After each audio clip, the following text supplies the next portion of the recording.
Alrighty, welcome in everyone to Missouri 8-Man Football Facebook Live. Get everything kind of wait for you guys to come in. We'll have a little less production with this week's show just because I didn't have time today to get some of the screenshots put into my little program here. So I'll give you guys a couple minutes to get into the show here. Okay. Well, here we go. About 30 seconds in. I'll give you guys about another 30 seconds to kind of jump in here. Talk about Missouri 8-Man football. Sorry, we're a couple minutes late here today. I was getting stuff ready for the stats for the week. We just had some coaches submit some more stats today. I think today I put in Archie's, Lockwood, Jasper, DeKalb all came in today, so I was able to get that. What's up, Coach Douglas? Good seeing you as well. The Bramer Bobcats. Let me see here. Got a big win last week versus Santa Fe. Congratulations to you guys. I think Bramer, they have 3 wins this year, which I believe is their most they've had since joining 8-Man. Back in 2016, they went 1, 2, 0, 0, 1, and 3. So they get to win number 4 this year, possible playoff win. They could double their win total at 8-Man in just a few years. So it's been a heck of a season for Bramer. Really kind of excited for their future a little bit over there. I know Jordan Haley's had a good season for him as a freshman, and they got some really young players there that are interesting going forward for them. I think something they can build on going forward. So I like to see that with some programs who struggled in the past and then kind of jump up and play a little bit as well. You saw with Pattensburg, they struggled for a few years. And they really get some talent come through there, and they kind of jumped up. You kind of see this in cycles, especially with these small schools. So we will go through Week 8 real quick. Just kind of start with the ranked teams. North Andrew at Worth County. 70-50 win for Worth County, but North Andrew made it tough. Hayden Ecker's a really good player, guys. I mean, he's a really good football player, and sometimes easy as hat on a hat, as Anthony kind of posted some stuff on Twitter there this week. North Andrew kind of running game, and Ecker's really good. Linville's played fantastic this year. He doesn't look like a freshman for them at this point. He's played really well. So credit North Andrew for making that a game. I think North Andrew's going to be a team that you don't want to see in District Number 4 right now. And depending on where they get in the seeds, we'll get that later, they're going to be a tough out in the playoffs. In Worth County, they're still the number 1 team in the state. They're my number 1 team right now. I had them jump actually North Shelby this past week after kind of reconsidering and stuff, and just kind of thought North Shelby at this point showed me a little bit more, and that offense is so unstoppable. I think it kind of counterbalances how good North Shelby's defense is. North Shelby, they defeat number 8 Oric, 52-12. Looks like Buchanan went back to quarterback a little bit this week for Oric, and they're kind of shaking some things up over there. Oric did not have Jackson Miller this past week, so tough loss for them. They're trying to get him back to the playoffs kind of deal at this point. And Hayden Ferry, I will get to Week 9 Platte Valley and EA, one of my favorite games of the week, coming up here in a little bit. Week 8, I'm going to roll through Week 8 real quick. Drexel over Jasper, 59-6. Drexel, they're very good. Jasper, they're an okay team. They're not quite at that level, the top 6 teams in the state right now, and Drexel is in that top 8 at this point. The game I was at, Stanberry at East Atchison, 48-42 win for EA. Very impressive there for East Atchison.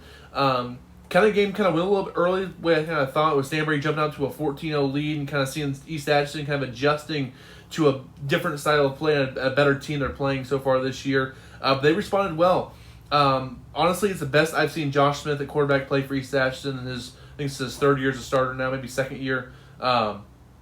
Seeing him kind of develop and how hard he ran on Friday night really impressed me with his power a little bit there. Everyone knows about Kalen Merriweather when he brings to the table, but I think Josh Smith played very well for them. Aaron Sleeter as well. They played really well. I would give EA credit for taking that win and beating Stanberry. For Stanberry, the running game wasn't as good as I expected. Their D-line didn't play as well as I wanted. That kind of was foreseeing it to. They missed Austin Colvin. I know he got taken off the field for some off-the-field issues I won't get into at this point. I think he'll be back here next week and going forward, and they're going to need him going forward. I think they're going to need him in a big way because when he's in the middle, their defense is much harder to run on going forward. So we'll see what happens with them going forward. But I think Austin Swayback missed a couple of throws the last couple of weeks that I think he wants to have back, especially in the first half versus EA. He played much better as the game kind of progressed, throwing to Tyler. I think Tyler Swayback played a fantastic football game. He's a very good receiver. He made a couple of tough catches. There was one in front of the East Atchison bench where he caught it over his shoulder, fingertip catch there was very impressive for Tyler Swayback. Wanted to give him a shout out because he played a really good football game for him. They were just missing a couple of defensive assignments, and it really hurt them versus East Atchison. This game, much higher scoring than I thought it was going to be. I thought low 20s, maybe to the 30s, and they got to almost 50 points. So credit both the offenses are playing well. Defenses, I think, will sturdy up as they kind of get used to playing that good competition going forward. King City went to Albany, won 62-14. No surprise there. Then the upset of the week, Knox County, the Eagles, at home versus St. Paul Lutheran, winning 58-54. A big win for Knox County. I thought Lutheran would win this game fairly comfortably. I thought they were the better team at this point. And I just think at this point, Knox County, give Branson Miller and Braden Miller, all those kids there at Knox, McCurran and company, a lot of credit for going at home and winning that game versus St. Paul. St. Paul team I was high on most of the year. I think their front's really good. And Knox was up on them 2 or 3 scores in the first half. Lutheran had a good comeback to make it a close game there at the end, but for St. Paul Lutheran, and this is big also for district standings there in district number 2, because Lutheran had pretty much locked down the 2 seed with a win here. They would have been the 2 seed even with a loss to Drexel. At this point, though, and I can get the district standings here in just a minute, but this is huge because right now St. Paul's is a 2 seed in points, but Knox is the 3 seed in points right now, and they would jump over St. Paul Lutheran and get to that 2 seed right now. Lutheran would follow the 3 and stay over Hughesville at the 4. So a lot of things can happen this week in district number 2 to kind of mess with seedings and stuff like that. We'll get to that later on in the show. Archie beating Lockwood 61-26. I just looked at the stats for Archie. Coach Smith sent them to me. I think Briar McIntyre ran for 266 and 6 touchdowns for him. They didn't throw the ball very well versus Lockwood's defense, but they ran all over him there with Briar McIntyre. So good win for Archie. They secured the 2 seed in district number 1. So congrats to the Whirlwinds. Lockwood, back-to-back tough losses to ranked teams in St. Paul and to Archie. I think they rebound this week versus Pleasant Hope, getting into the playoffs as that 3 seed this season. LeBlanc beats Northland Christian 80-26. Game was closer than the final score kind of indicated. Landon Gardner, fantastic football player, one of the better quarterbacks in the state. I believe he's second in the state in passing yards right now. I just put the stats in last night, and it's pretty fresh. He's actually third behind Haley and Tapmeyer with 1,400 yards. Also has 23 passing touchdowns. He's been fantastic. He had 4 interceptions on defense against Northland Christian last Friday, so he was the catalyst to kind of prevent them from losing that game. So good for LeBlanc. Said earlier, Brainerd beat Santa Fe. Concordia got a big win over Keatsville, 74-70. A lot of points scored in that one. And I think Keatsville is good for them to kind of be in a game like that and be competitive. It's a good stepping stone for them so far. Liberal versus Appleton. So we go from 74-70 to Liberal beating Appleton City 16-8. Good win for the Bulldogs over the other Bulldogs in that one. Mountain City rolled over DeKalb 56-0. Hughesville took down Northern Hardin Central 64-30 there at Northern Hardin Central. Pattensburg got their second win of the year, beating St. Joe Christian 62-32. Good win for the Panthers there. St. Joe Christian does probably the last chance to get a win this season in the regular season, as I believe they have to play North Andrew, or King City this week. I think they have King City. They have King City at home. So tough there for St. Joe Christian. Greenfield got a 44-0 win over Pleasant Hope. Good win for the Wildcats. Rich Hill defeats Osceola 40-26. Osceola much more competitive this year. We love seeing that.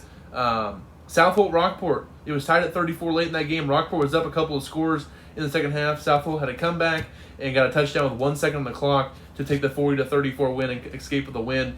South Holt 3 wins this year by combined 10 points versus Platte Valley, Mound City, and Rockport. They're going to secure top 4 seed most likely there in district number 4. So good for the Knights to get a win there, and congrats to Coach Peterson for the season they're having there at South Holt. I expect them to go 7-2. They're 6-2 right now, playing Nottoway Valley next week. I expect them to go 7-2 on the season. Southwest Livingston defeats Nottoway Valley 32-28. Nottoway Valley was up most of the game, I believe, and just Southwest Livingston grinded it out and got a win there. I think Will Hughes had a couple of rushing touchdowns for him his first couple of the year. So good for Southwest to get a win there. Tough loss for Nottoway Valley, a game they probably thought they should have won. Both these teams trying to get the 3 wins, and Southwest does get that win going forward. And then Platte Valley defeats Stewartsville 52-0. Good win there for Platte Valley. Okay, so we'll get week 9. And before we go to week 9, let's just look at district standings. I don't have it pulled up here for you guys to kind of look at. It's just kind of like games we're looking at this week that could impact stuff. So District 1 is pretty cut and dry in this district so far. Drexel got the 1 seed secured. Archie's going to have the 2 seed. Lockwood the 3, Jasper the 4. No matter what the outcomes this week, that is pretty much set in stone for the top 4 seeds they'll be hosting there in the second round of the playoffs. Now, Liberal let's play Rich Hill this week. The winner of that game will get the 5 seed. The loser will get the 6 seed. Appleton plays Greenfield, Winner gets the 7, loser gets the 8. OCL will be the 9 seed. So 1 through 4 are set and 9 is set. But 5, 6, 7, 8 can still flip-flop in those as well. So we'll see what happens in those games to kind of see who plays who. So if you're Liberal Ridge Hill, would you rather play Jasper or Lockwood second round? It's pretty even there. If you're Appleton and Greenfield, would you rather play Archie or Drexel? Much rather play Archie at this point, but either one would be a tall task for either one of those teams going forward. District number 2, you got North Shelby secure the 1 seed at this point. They're enough points ahead. They're undefeated. They're going to get the 1 seed. St. Paul Lutheran right now at the 2 points wise. But I said that earlier, Knox County and St. Paul, Northwest Hughesville right there behind him. And Lutheran, they had Drexel this week. Not looking great for winning chances there because Drexel's really good. So Drexel wins that game. Lutheran, they're going to fall down a little bit in the points. Knox County, they have Schuyler again. They're going to win. It won't hurt their strength of schedule a little bit, but they'll get a win and kind of keep climbing up there. Northwest Hughesville, they are playing Bishop LeBlond. So at this point, if you're looking at some stuff, if Hughesville and Knox both win, right now Knox is at 35.81 and Hughesville at 35.43, so about 4 tenths separating these two teams. If that Hughesville gets a win versus LeBlond, it might be enough for them to jump Knox County in the rankings and the standings there, and that would keep St. Paul at the 2, and Knox at the 4. Knox would drop to the 4, Hughesville to the 3. But if not, Knox keeps that 3 seed. They will jump to the 2, and in the second round, you could possibly have a Lutheran versus Hughesville rematch in the second round. So a lot of things to kind of look at here so far. You're St. Paul Lutheran. You're no lower than the 3 seed, so it's whether you go to Knox County or not there in the second round of the playoffs, or if you're hosting Hughesville at that point. So Knox, they're either going to be the 2 or the 4. They can't be the 3 seed. Hughesville either the 3 or the 4. Lutheran either the 2 or the 3. North Shelby at 1. Right now, Concordia is the 5 seed, Santa Fe the 6, and Northern Harn Central the 7. But I said earlier, Northern Harn Central beat Santa Fe head-to-head, so right now the Aggies would be the 6 seed over Santa Fe in that one. So I think that's where we're kind of at right now. I'm not sure. Let me see the schedule this week of who Concordia, Santa Fe, and Northern Harn Central all play. So Santa Fe. So Braemar, they have North Shelby. Most likely a loss there for the Bobcats. North Shelby just at a different level right now. Santa Fe at Warwick. Most likely a win for Warwick. And then Northern Harn Central, they're playing Keatsville. So most likely Northern Harn Central gets a win there over Keatsville. So you're looking at the Aggies winning and the other two teams losing. Concordia did not play Northern Harn Central this year, so there's no head-to-head in that one at this point. So most likely, the way I'm kind of seeing, they're all within about a point of each other in the district standings. My kind of guesses here is the Aggies go to the 5 seed. You have Concordia at the 6 and Santa Fe at the 7. Is kind of how I'm predicting things out at this point. All going to finish right around that 3 and 6 mark, but with the points and stuff like that, I think Northern Harn Central will jump up to that 5, and they'll play either at Knox or at Northwest Hughesville, with Concordia at the 6 playing either at St. Paul or at Hughesville. Santa Fe at the 7 playing either at Lutheran or at Knox. So that's what you're kind of looking at for some first-round matchups there in District Number 2. And then Schuyler and Keatsville will be the 8-9. I see Schuyler keeping that 8 seed right now over Keatsville due to points, unless something weird kind of happens. They got about 1.8 points up on them. So things can be really weird in District Number 2. It's been a lot kind of looking through the head-to-heads, can really mix things up. And one thing to remind you, everybody, with this one is head-to-head, you can only jump up 1 spot. So you can't jump 2. So, and if someone's already been jumped, they can't be jumped again. So you can only go up or down 1 spot in the rankings. So for example, so we're just going to go with that. So say if Knox jumps Lutheran in points and Hughesville, it doesn't really matter at this point. So we can't really, so that's just going to be a little bit of an awkward situation. We'll get through it as we go. District number 3, LeBlond right now is the 1 seed. They got a 3-point advantage over King City for the 2 at the 2 seed. King City, they got St. Joe Christian this week. Should be a win there for the Wildcats. LeBlond, they got a tough game versus Northwest Hughesville on the road. I'm not sure if a LeBlond loss plus a King City win is enough to get King City enough points to flop them in the standings, but it's possible at this point. So something to keep an eye on there for King City and LeBlond. LeBlond right now 7-1, King City 6-2. It's a possibility they could both be 7-2 after this, and we'll just kind of see what the points there. But right now LeBlond has the inside track, controls their own destiny. They win, they're the 1 seed. If they lose, it's kind of up to the points, and that's really not where you want to be if you're the Golden Eagles. Right now, LeBlond controls their own destiny to host throughout District Number 3. Oric, they're pretty much going to be the 3 seed at this point. There's not much wiggle room for them to go up or down unless St. Christian beats King City, which is not likely at this point. Bramer, right now is the 4, Pattensburg the 5. I said earlier, Bramer, they had North Shelby, Southwest Livingston.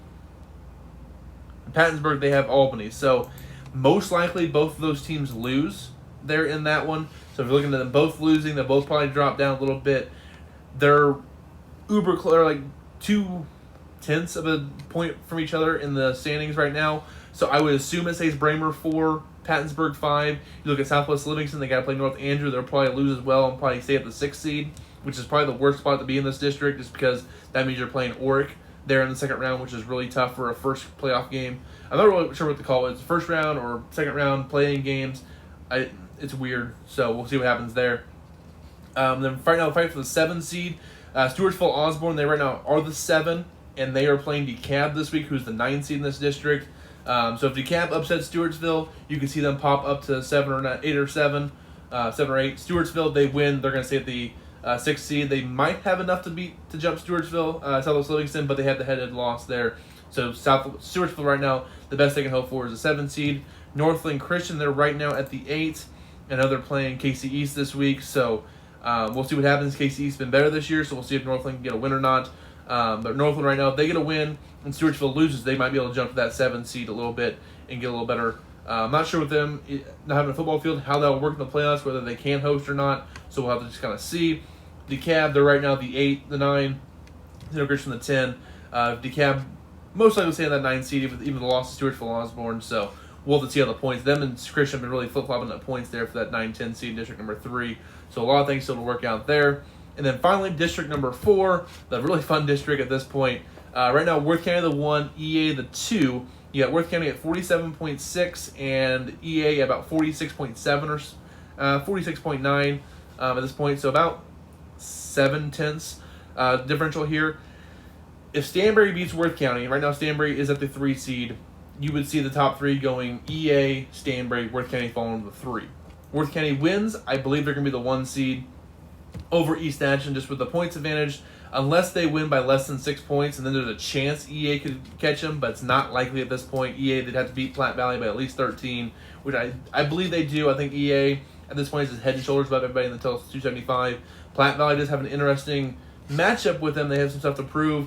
Their 2 losses, lost to Rockport where they're missing 7-8 starters there against them, and then they lost to South Holt by 2. So they've been a really good football team this year. They beat Mound City. They beat everyone else in the conference. They beat Albany in the crossover matchup in the GRC. So Platte Valley, a resurgent season for them. Been really impressed with Platte Valley so far this year. But this is going to be a tall task for them at home, playing in Hopkins to beat East Atchison. I think EA wins. Yeah, the EA no lower than the 2 seed. And Jeremy says, kind of listening for Christian and DeKalb, do the strength schedule. Yeah, it's really close. They're right now they're 0.4 apart, 0.3 maybe, kind of with decimals there. It's very close. They've been flip-flopping all year. So, and it might be a way if DeKalb, if they keep within 13 points of Stewartsville Osborne, that might be the advantage they get to get the if it's more or less than 13, we'll probably decide whether DeKalb gets that 9 or 10 seed. So we'll see that. If so, you could have DeKalb playing Northland, or you'd have Senior Christian with a rematch against Northland Christian in that play-in round with DeKalb playing Stewartsville back-to-back weeks. So personally, I'd rather see a Northland Christian versus DeKalb and Stewartsville versus Christian just to get some different matchups, but you never know with the way the system kind of works out with that. Back to district number 4. So right now the top 2 seeds are pretty much locked in, EA and Worth County, unless Worth County loses. Stanberry right now at the 3, but things to keep an eye on this going forward. If Platte Valley does upset East Atchison, you could see them, and Worth County beats Stanberry, you could see Platte Valley actually jump up to the 2 seed. It's possible there as that as well. It's not likely in that situation, but it is a scenario that we have to account for. As of right now, South Holt would jump Platte Valley for that 4 seed, and you have a 4 or 5 with South Holt and Platte Valley playing in the first round of the playoffs, which would be a lot of fun in that one. Now, the really weird situation here is if, say, Worth County goes to play Stanberry, Worth County wins by 20. South Holt, they beat Nottoway Valley by 30 points, whatever it may be, 30, 45 points, whatever the spread might be in that game. There's a chance South Holt could close the gap on Stanberry. There's only about 3.5 point difference between the 2 teams. And if that happens, South Holt could jump from the 5 to the 3 this week, and Stanbury could fall to the 4 seed after losing 3 straight games to 3 really good teams. You can see Stanbury playing the 4 seed, playing Platte Valley in the first round, with the winner playing Worth County. And that would just be brutal for the 1 seed. Be like, we really got to play this team again after we beat them 2 weeks ago. That would just be, there's an outside chance of South Holt jumping to the 3 seed. It's something to keep an eye on. Don't be surprised by that if it happens after Friday night. I don't think it will. I think Stanbury keeps that game close. They could absolutely beat Worth County. And if they do, they'll be the 2 seed. So Stanbury anywhere from the 2 to the 4, most likely the 3 seed, but we'll have to see with the points.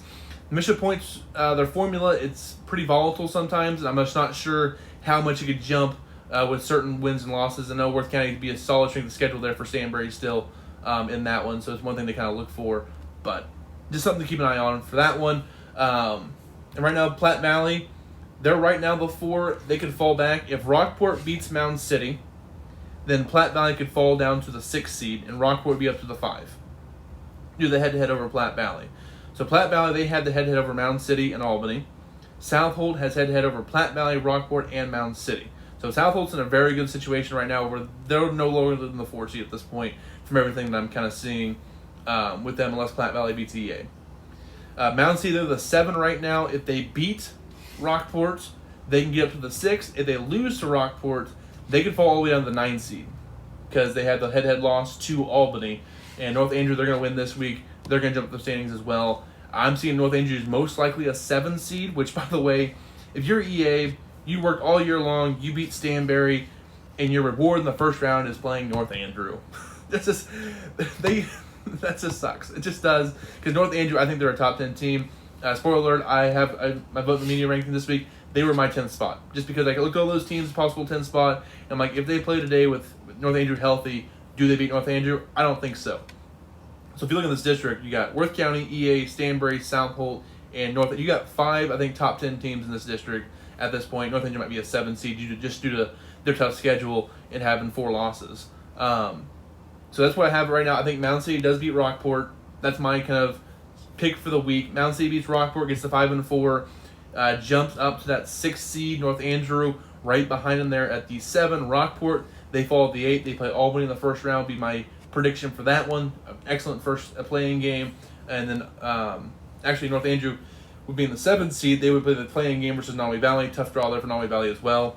Then play East Atchison, Stanbury, the 3, Worth County the 1, South Holt the 4, Platte Valley the 5 would be my kind of prediction for this one going forward. We just have all this really solid 275 conference teams here, along with EA, the 2 dominant GRC teams, Worth County and Stanbury, and North Andrew's a really solid team.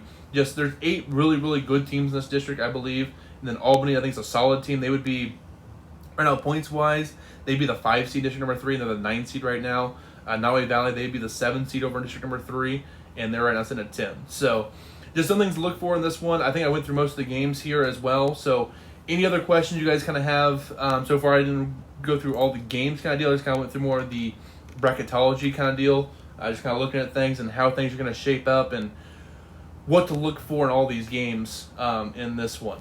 So I'll wait for some more questions to kind of roll in. And Jeremy says that Northland might use St. Joe Christians for their home field. Definitely possible. They did that for their one home game of the year was against Santa Fe. It would be funny, though, if they played St. Joe Christian in the first round. Their home versus St. Joe Christian on Christian's field. That could be very interesting as well to see how that kind of works out for Northland. They're building a facility there. Hopefully it's done by next year. It should be a really fantastic facility there at Northland Christian. With that, I'll go through the schedule real quick while everyone's kind of asking more questions here. I'll try to answer them as they come through. Stanbury, Worth County. I've rolled with Stanbury all year. At this point, I think they've lost a bit of their swagger with it. I'm going to take Worth County slightly, just because I think their offense is just that good. Oh, 1 second. Trip Rollins. So if EA wins by more than 13, they take. So East Atchison has already secured at least a share of the 275 conference. If Platte Valley does beat East Atchison on Friday night, then actually EA and South Holt would be co-champs despite EA beating South Holt head-to-head. It would be that with that. So EA, they've already clinched the 275 conference, at least a share of it. So this is kind of just for district standings at this point. If they win the 2 seed at least, possibly the 1 seed. Okay, James Shannon from Tennessee. So best team from Missouri versus best team from Tennessee, Alabama. Who you bringing? probably Worth County. I mean, they're the number one team right now, and I think they travel well. I think just their style of play, I think it expands. You have two of the better offensive players in the state with Gladstone at quarterback and Reinhardt at running back. I think it just brings them a dynamic duo playing anybody else from around the nation, whatever it may be. I'm not sure how good the teams in Tennessee and Alabama are. I'm not sure how it shifts. I think the best teams in Iowa would beat the best teams in Missouri at this point. I think Iowa's 8-man football is just really, really good at this point. I've seen those teams up there. They're fantastic. Lennox and the teams up there. I'm not sure how highly ranked Lennox is and all those Iowa teams, but it seems like Iowa 8-man has been very good the last few years. And they're just kind of a different level than Missouri 8-man at this time. Yeah, but probably Worth County. But even like Stanbury at full strength, Drexel this year, I think there's a lot of good options to pick from, but I'll probably go with the safe choice. Just Worth County would be the best option if they want to do a dual thing between like Tennessee or Alabama versus the best Missouri team. Worth County just has the long-term resume of a team that's always going to kind of stand up tall in this competitions and stuff like that. North Shelby, very good football team as well. They play Bremer this week. I think North Shelby wins that one. EA Platte Valley, as good a season Platte Valley's had this year, I still think this is probably a 30-point game at minimum kind of deal. I just think EA is just so good this year. Their defense is really good. I know they gave up 42 points to Stanbury, but a lot of that was through the air. I think they get those things fixed a little bit this week. And then Spinato is dealing with a bit of a nagging injury there. Maybe he'll get a little healthier, and we'll see what they kind of do going forward. Drexel at St. Paul Lutheran. This game was more exciting a couple weeks ago. I still think St. Paul presents some interesting matchup problems with Drexel with their size of their line, but I think Drexel has a lot more speed. I think it's going to be the deciding factor in this one. Compton's had a really good season. I think he has 7 touchdowns on 8 receptions this year, and I believe he has 8 return touchdowns. Maybe it's 9. I know it's 5 in return, and I think 4 in the other one. I'm not sure off the top of my head here with Compton. He's been fantastic. Jacob Coffey is probably the best player in the state at this point, offensively and defensively. He's just been fantastic all season long. So Drexel wins this game, but I think St. Paul could maybe have Drexel have some things to look at going forward this year and things to build on for the playoffs. We'll see some bigger teams as well. So I think it's a good game for Drexel to kind of get a tune-up for the playoffs for that. When is 8-man? And we might have to at some point. We'll have to see those teams kind of and James Shannon asked when is 8-man Extreme and Missouri 8-man football doing a crossover show / broadcast. We'll have to see. I know we had a chance this year with Bremer playing a team from Tennessee. That would have been kind of fun if we could have done that. It kind of fell through there at the last minute. I think the key team from Tennessee found a different game closer than the 8-hour drive or so it was going to be to Bremer. So we'll have to figure out a way to do that sometime, maybe in the off-season when things are a little bit dead. We can talk about the differences in the sport between Missouri and Tennessee and just how the sports kind of play in the two different areas with different minds and different spots. I think it'd be kind of interesting. We'll have to talk about that in the off-season as well. King City at St. Joe Christian. King City should handle things in business in here. Right now, King City, Parker Muff is right now leading the state in rushing with 1,499 yards. Reinhardt second with 1,447, with Singer from Southwest Livingston at 1,409. Those 3 guys are going to be battling for that rushing title at the end of the regular season. So we'll have to see how Reinhardt does versus Stanbury and how much Muff is used versus St. Joe Christian and how much that kind of goes for that one. Archie at Concordia, Archie number 17 in the state. Coach Smith going back to his hometown at Concordia. Should be a lot of fun there. Concordia, they can score a little bit, but I think Archie, just too talented of a team. You've seen what they can do a little bit. They beat Lockwood pretty good last week, and except the Drexel game, they played really good football this season. They beat LeBlanc, they've beaten Jasper, beaten Lockwood. Now they've beat all the solid teams that have been in front of them, except for except for Drexel, who's a little different animal. Bishop LeBlanc at Northwest Hughesville. This is an 8 at unranked matchup. Hughesville, they're a very good 4-3 football team. Kind of watched them this year between Damlow and Nieders at quarterback. They've kind of used both guys. I think Nieders has played pretty well as well at quarterback. Good runner for him. And then Tishner at their receiver and Crosswhite have been really well. They used Damlow a bit at receiver last week as well. They just got a bunch of good athletes there at Northwest Hughesville. I think this could be an upset opportunity. I haven't decided who I'm going to pick in this game quite yet, but I'm kind of leading Northwest Hughesville because I think they can get the job done and get an upset win versus LeBlanc. LeBlanc's kind of played the fire a little bit this year with that. So I think LeBlanc has a chance to win this game. I think LeBlanc's probably the favorite in this game. I think most people will pick LeBlanc. But don't be surprised if Northwest Hughesville wins this one, knowing that they have some more district implications on their side to possibly avoid a North Shelby game until possibly the district championship game with that as well. So Northwest Hughesville, definite upset opportunity here. Number 9, South Holt at Nottoway Valley. Nottoway Valley with a really tough lost last week to Southwest Livingston. South Holt, they're just a better team than Nottoway Valley this year. I know some of the kids from Nottoway Valley are going to have an extra chip on their shoulder playing their former coach, Josh Peterson from the co-op. The kids from Nottoway Holt will, but that's not going to matter as much. South Holt is just a better team at this point. So give me South Holt to win on the road. South Holt ranked for the first time this year at number 9. Oric staying ranked at number 10. They're playing Santa Fe.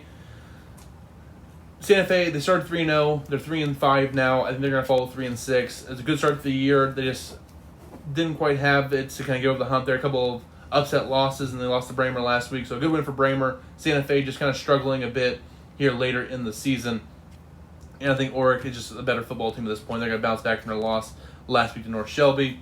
The out of the top 10 teams, Pattensburg at Albany. Give me Albany. I think Kipper Klein is going to run wild a little bit here. Pattensburg, I think they went more to a traditional I formation last week and kind of power running game. We haven't seen that in Pattensburg in a few years. So Coach Keaton Hawkins doing a couple things different there. I just think Albany at this point gets a win here versus Pattensburg. Just the little tiers there. Albany just a little bit better. Greenfield at Appleton City.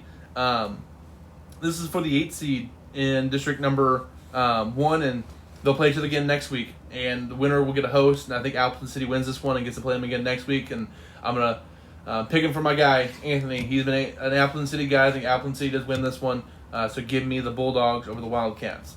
Stewartsville Osborne at DeKalb. Give me Stewartsville Osborne. They had a ruckus season here. Had to cancel a couple games due to low numbers. But I just don't trust DeKalb at this point to get a win. It could be a good football game. I think it will be a pretty good football game. Pretty close. I just think Stewartsville Osborne is a safe pick in this one.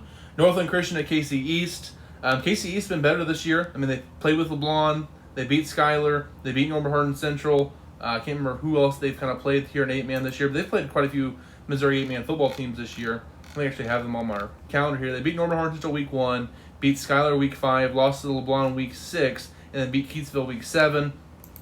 They're right in that kind of angle there. I've been burned by Northland Christian a lot this year. And then Coach Jeremy Benson said Hawkins said they were going to run the ball last week. He struggled a bit early, but he stuck with it and it paid dividends. Yeah, so good for Pattensburg. Kind of different to see them run the ball a little bit, but good win for them. I do think KC East Christian at this point beats Northland Christian, but Northland, they have the athletes to win games. It just can they play enough defense to win that one. That could be a little higher scoring than KC East has played for most of the season, but they can get Birch in the open field. If Martin can just limit the turnovers there at quarterback, they should be fine. For Northland Christian, could get a possible win there and kind of help their playoff chances with a little better seed. Norman Hardin Central at Keatsville. Give me the Aggies. But Keatsville, they've been better this year. They almost upset Concordia last week. I wouldn't be shocked if they did beat Norman Hardin Central this week at their first win of the year. They would actually get a host a playing game versus Schuyler next week if that happens before playing North Shelby. So you win, you play North Shelby. Congratulations kind of deal at that point. But I think Norman Hardin Central playing to get to that 6th seed, I think, at this point. I think it's 6th seed. Try playing to get to the 5 seed. I think the Aggies do get a win here in this one. Pleasant Hope, 11-man team, playing an 8-man schedule a little bit here, playing a JV schedule, playing Lockwood. They lost 44-0 last week to Greenfield. They're not going to beat Lockwood. Lockwood with a rolls to a win in this one. Jasper, Osceola. Jasper, I think, does win this one. Osceola has been more competitive this year, but Jasper's is a better football team. They have too many running options. And Jasper, also fun fact, 8 games played this year. 8. And they have 34 passing yards. 34. It's kind of wild to see there, but they run the ball really well. They have 3 guys over 60 yards this year running. So they've been very good running the football this season. I can look it up real quick while we're looking at this. They got 4 guys over 300 and pretty much 3 over 500. Avalos has 494, Metcalf with 555, and Rivera with 660. So, I mean, and then Nair with 365. So they have a bunch of guys that use the running game there. Again, only 34 yards passing this season, but I think Jasper does beat Osceola here. Liberal Rich Hill. Should be a good one here. Peyton Morrow versus Bridgewater and McFrederick for Rich Hill. Kind of back and forth. I know Liberal last year beat them in the last game of the regular season. Rich Hill came out in playoffs the next round and beat them. I'm going to go Rich Hill. I'm going to go with my guy, Coach Liggins, down there to get a win there over Liberal. Should be a fantastic football game, kind of back and forth. I'm going to go Rich Hill slightly over Liberal, but kind of a coin flip game in that one as well. Mountain City Rockport, this is one of the best games of the weekend. A lot of district seedings implied in here. I do think Mountain City wins this game. just barely. I think it's going to be a really fun football game, back and forth. Kind of like how South Holt played both these teams the last 2 weeks. Very even both times. They beat Mountain City by 4, beat Rockport by 6 on the last second touchdown. Give me Mountain City just slightly, but I'm not confident. Coach Jones there at Rockport could definitely make me an idiot there, and Rockport could win this game by 20. I would not be shocked either. So it should be a really good football game, but I'm going to slide slightly with Mountain City. Coach Liggins is listening here. I was hoping he would be. So good luck this week, Coach. And then Thursday night, so tomorrow night, Knox County at Schuyler. Knox should win this one. They playing early due to official shortages, but Knox beat them week 1 fairly comfortably. I think they do the same thing here in week 9. So give me Knox County, the Eagles there. The last game of week 9, North Andrew at Southwest Livingston. This was a rematch of the state championship game. Unfortunately, Southwest Livingston 3-5, North Andrew 4-4. North Andrew a much better 4-4 team this year, though. Much better than the record. They're probably a 6-2 team with 275. Angie Hall, thank you for listening. Say go Mountain City. That one, I think North Andrew to go to Southwest, and they win fairly comfortably as well. Just a little better team there. Ecker runs wild. Linville has a good game in company there. North Andrew is a much better team than Livingston so far this season. Yeah, that's what we have for you guys. I had one more question up here. Outside of Stanbury, who in the top 15 has had the toughest schedule? Let me see here. Toughest schedule right now. Let me just kind of look around. It's probably one of the GRC teams just because they have to play each other. I mean, the top 15, so it can't be Albany because Albany's played all 4 of those teams in the conference. Let me see here. So that's up the schedule. I mean, I would probably say King City, but their out-of-conference wasn't fantastic. I mean, their out-of-conference games was DeKalb, Rockport, Schuyler, and St. Christian. So, Rockport's solid, but the other 3 teams aren't very good, so not much. Probably not King City. There's a case for Knox because they played Hughesville, North Shelby, and Lutheran, but their rest of their schedule is not fantastic. Let me see here. Lockwood. I probably wouldn't go Lockwood either. I'm just looking for the schedule real quick, just kind of see. It might be North Andrew because they've played LeBlanc out of conference, Northland out of conference, St. Christian, and Livingston. So Livingston would have been a good game a couple years ago, the last couple of years, but just this year they're down a little bit, so it's hard to kind of shame them for taking that game because Livingston had been really good the last 10 years kind of deal. Worth County, I think I'm going to go Worth County because they played South Holt and they played Oric and they're out of conference. I know the other 2 games were against St. Christian and Schuyler, but they played 2 ranked teams at this point in the out of conference. So I'd probably go Worth County, has had the toughest schedule outside of Stanbury, in the top 15 teams kind of deal. You can make a case for South Holt because they went through the whole 275 EA. Worth County, they lost both those teams. They played Worth County tough week 1, so kind of like that. I think St. Paul at the end of this, they played Oric, Hughesville, Lockwood, Drexel. They won't play North Shelby in conference, though. If they played North Shelby in conference, they probably would have an argument for it. We're getting a little bit more. I think it's hard, though, with 275 only had 1 out-of-conference game. The WeMo has 3 this year, but I think it's going to go down to about 1 or 2 next year, kind of deal with some things realigning down south possibly. So just kind of tough to gauge some of these conferences sometimes when they don't play a whole lot of out-of-conference games, especially the 275 this year. You only have some sparingly. Stanbury has the toughest schedule, Jordan. They said it was outside of Stanbury who's had the toughest schedule so far this year, and it's probably Worth County. You look at Stanbury's schedule the last month of the season, it's been brutal. You look at their out-of-conference, it's Appleton, Osceola, and then EA Worth County, EA North Shelby. Your 2 out-of-conference teams are EA North Shelby. You're going to the top-ranked schedule this far this year, and you've already played Worth County and North Andrew, and all 4 of those games happened the last month of the season, the toughest part of the year. Whenever injuries kind of hit you a little bit, it's definitely been Stanbury. It's a toughest schedule. I think Worth County is right there behind them, though, and we'll see this week how they kind of match up head-to-head. And I kind of looked at this earlier in the week. Last 14 years between Stanbury and Worth County, so the farthest back I can kind of get the head-to-head scores for these 2 teams. Last 14 years, they played 18 times.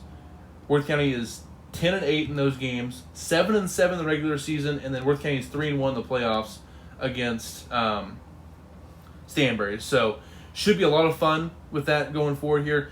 It's what you want. You got 2 blue bloods, top 5 teams in the state, 2 teams fighting for a conference title, fighting for district standings, and Also, how crazy would it be if we used the old system here and only 2 teams in each district made the playoffs, and you had district number 4?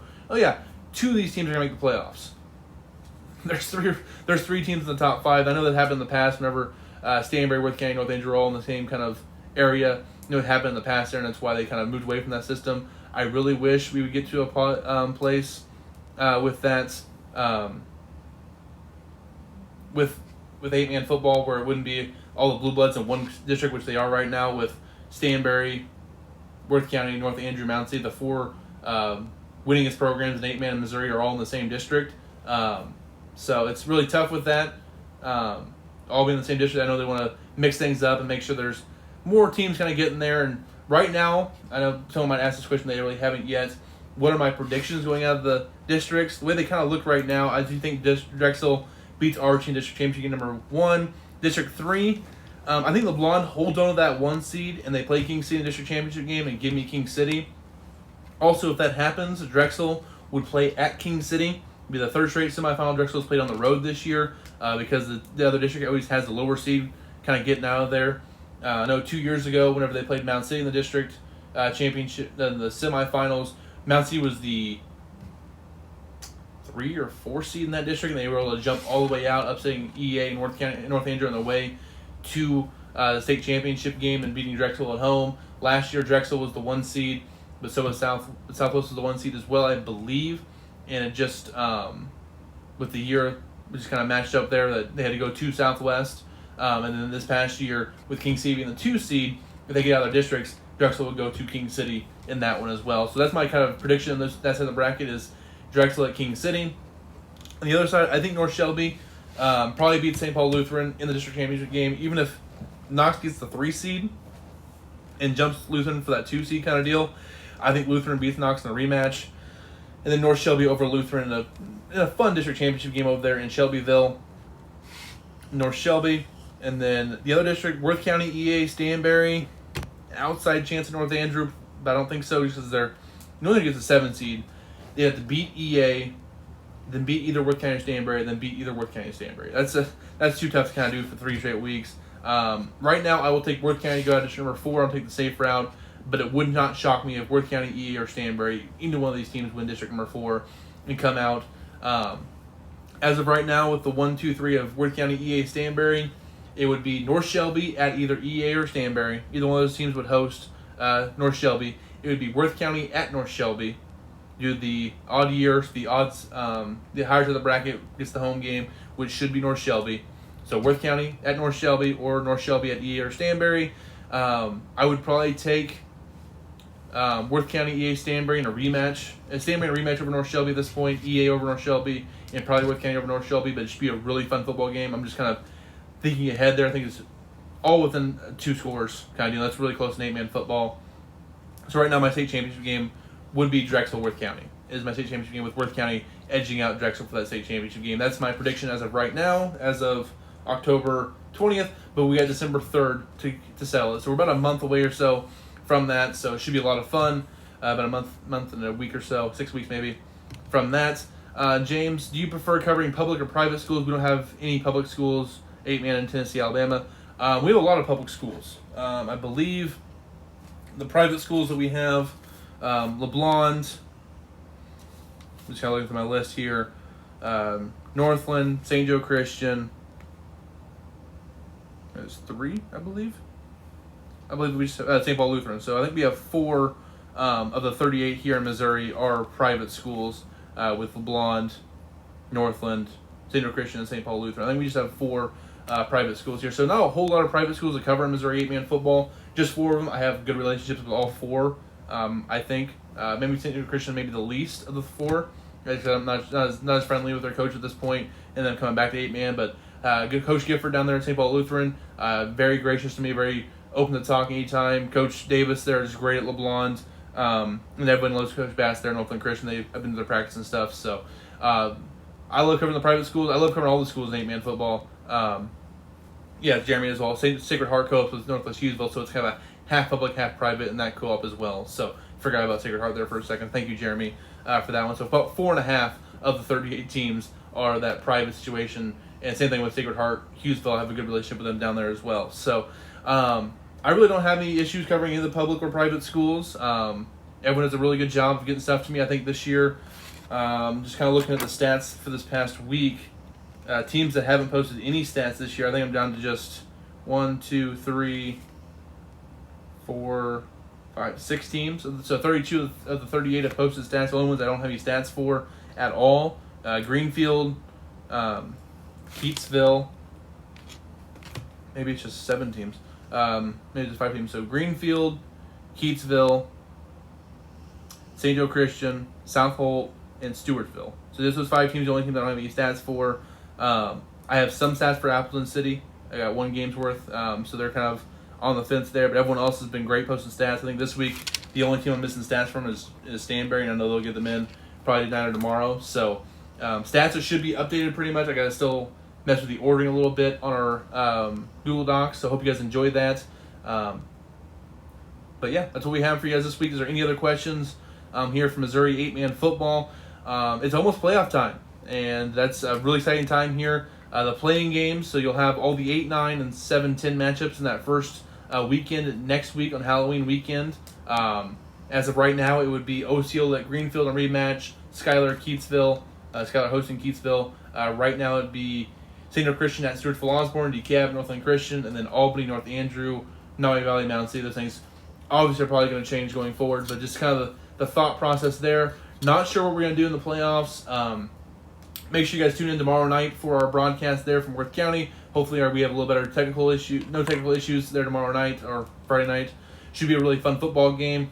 I'm thinking in the playoffs, though, we probably won't have any broadcasts. I don't want to deal with trying to figure out Mitch's role for broadcast. I think you can broadcast the first couple weeks without any charges, but I think at this point, for playoff games, I want to be on the sideline, kind of engulfing the game that way a little bit as well, a little more in person there in that, and kind of update the scoreboard on my phone as well. So bring my iPad along, helps with the scoreboard and stuff, but maybe shoot some highlights and stuff, use some highlight packages from playoff games like I did last year for most of the season. So Friday night will be our last broadcast of the season. Make sure you guys check out the Anthony Crane podcast. They just posted last night.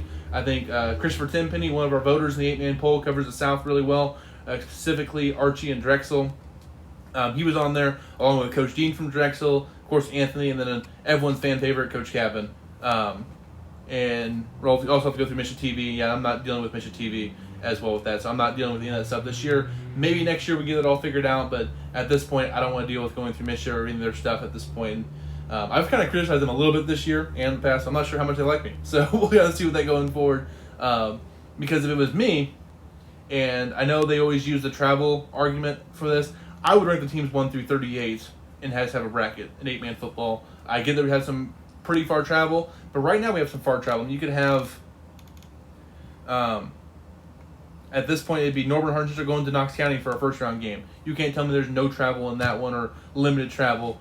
If they wouldn't have limited travel, they should have done 8 districts with 4 or 5 teams in each one. You really could have constricted travel the first couple rounds and then expanded it afterwards. You would still have Worth County and Stanberry in the same district most likely, but you have EA in a different district, and they could play to the next round kind of deal.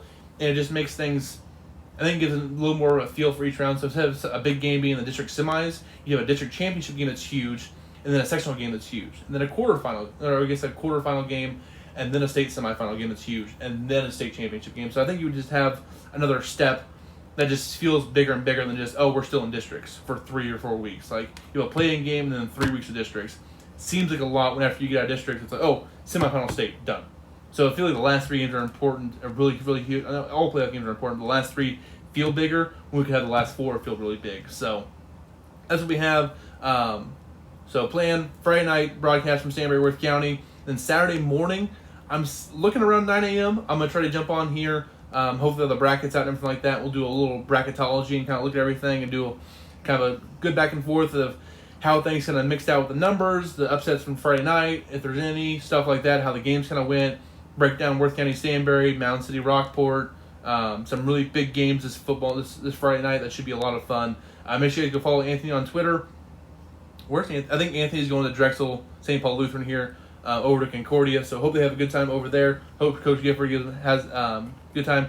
Not sure what they're going to do for their food. I know when I went to St. Paul Lutheran a couple weeks ago, they had pulled pork, and that was really good. I enjoyed that. But it should be a good time. Also, thanks to all the coaches. I know I said this earlier. But all of you guys who post stats, it's been fantastic this season, by the way. Almost everybody's posting them like Monday, Tuesday, Wednesday. Makes my job so much easier. Helps me kind of highlight the kids. You guys have been fantastic. I want to give all you coaches a nice little round of applause. You guys have been fantastic this year. Anytime I ask you guys a question, you guys are as upfront as you can be without giving too much away. And I really appreciate each and every one of you talking to me and stuff like that, and make sure I can cover the kids correctly, and make sure that my analysis is as accurate as it can be from an outsider looking at all these programs in a little bit with that. So if there's no more questions, I'm going to try to get the pick'em poll out tonight as well, because I know we have a game tomorrow. I think most people are taking Knox over Schuyler in our pick'em, but just to be safe, just in case anyone feels frisky taking Schuyler County this past week. And then still no word on the Mission bracket and how it's officially going to lay out with that. But I expect the state semifinals to be on a Friday night and the state championship game to be on a Thursday night down in Columbia. So one thing to look forward to is no Saturday afternoon games probably in the playoffs there for 8-man football. All on Friday night, ending on a Thursday with that. So just one thing to kind of keep an eye out on for with that. Kind of wish it was different, but that's how it's going to work with this one. So North Shelby is also playing tomorrow versus Bramer. So I'll change that for my schedule as well. So North Shelby versus Bramer tomorrow at probably 6 or 7, I'm guessing there for Bramer. I'm guessing 6, because I want to get kids back in time for Friday at school. So that should be a lot of fun. And if you're Bramer, win or lose that game, maybe you go watch Pattensburg play Albany the following day just to get some scout on them to see them live kind of deal. So, thank you to Jocelyn Yoder and Scott Lunsford saying North Shelby plays tomorrow. So I appreciate you guys for giving that update. Hadn't heard that yet. So tomorrow at 6. So tomorrow at 6 at North Shelby, Bramer North Shelby should be an interesting game there. I'm going to try to keep an eye on those as well. So follow us on Facebook and Twitter, Missouri 8-Man Football, Mo 8-Man Football. Thank you guys. I'm going to stop talking. It's been 50 minutes. You're probably done hearing me at this point. So you guys have a good rest of your night. Good luck to all the teams on Friday night, everyone's and Thursday. Stay healthy. Get ready for the playoffs. Everyone have a fantastic Week 9. It's almost playoff season, baby. Have a good one.